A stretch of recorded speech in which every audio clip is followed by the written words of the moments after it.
కృష్ణా గోదావరి జిల్లాల్లో తెలంగాణకు రావాల్సిన నీటి వాటాలను దక్కించుకోవాలని సీఎం రేవంత్ రెడ్డి అధికారులకు సూచించారు.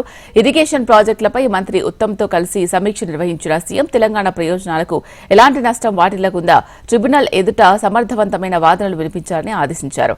రాష్ట్రంలో సాగునీటి పరిస్థితి, కృష్ణా గోదావరి జలాలపై ఉన్న అంతర్రాష్ట్ర వివాదాలు, నీటి వాటాల పంపిణీకి సంబంధించి రాష్ట్ర ప్రభుత్వం అనుసరించాల్సిన వ్యూహాలపై కూడా ఈ సమావేశంలో చర్చించారు. ఇందుకోసం సాక్ష్యాధారాలు, రికార్డులు, ఉత్తర్వులు సిద్ధంగా ఉంచుకోవాలని నీటిపారుదల శాఖ అధికారులు, న్యాయ నిపుణులను అప్రమత్తం చేశారు. రాష్ట్ర పునర్వ్యవస్థీకరణ చట్టం ప్రకారం 2 రాష్ట్రాల నీటి వాటాలు, ప్రాజెక్టుల వారీగా నీటి కేటాయింపులను బ్రిజేష్ కుమార్ కమిటీ ట్రిబ్యునల్ నిర్ణయించాల్సి ఉంది. అయితే ఆ ట్రిబ్యునల్ రాష్ట్ర ప్రభుత్వాల నుంచి అభిప్రాయాలు, ఆధారాలు మాత్రమే సేకరించింది. త్వరలోనే ట్రిబ్యునల్ ఎదుట తమ వాదనలు వినిపించాల్సి ఉంటుందని, ఆ తర్వాత ట్రిబ్యునల్ నిర్ణయం వెలువడుతుందని అధికారులు సీఎం రేవంత్ కి వివరించారు.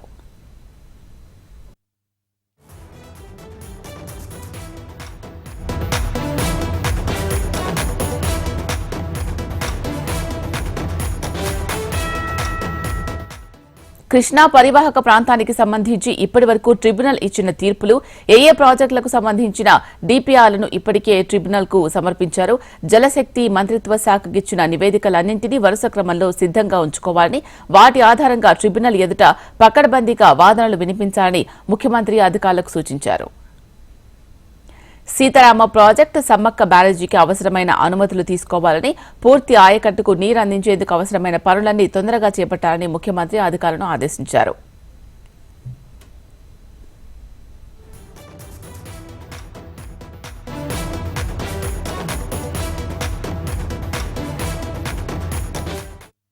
ప్రాజెక్టులు, నీటి వాటాలకు సంబంధించి సమర్థంగా వాదనలు వినిపించేందుకు 2014 నుంచి ఇప్పటి వరకు ఉన్న జీవోలు, తీర్పులే కాకుండా ఉమ్మడి రాష్ట్రంలో ఇచ్చిన జీవోలు, మెమోలు, ప్రాజెక్టుల డిపిఆర్లు, అప్పటి నుంచి నీటి వాటాల్లో తెలంగాణకు జరిగిన నష్టాలపై సమగ్రంగా నివేదిక తయారు చేయాలని ఆదేశించారు. వీటి ఆధారంగా అన్ని వేదికలపై తెలంగాణ ప్రయోజనాలను పరిరక్షించేలా సమర్థమైన వాదనలు వినిపించాలని సూచించారు.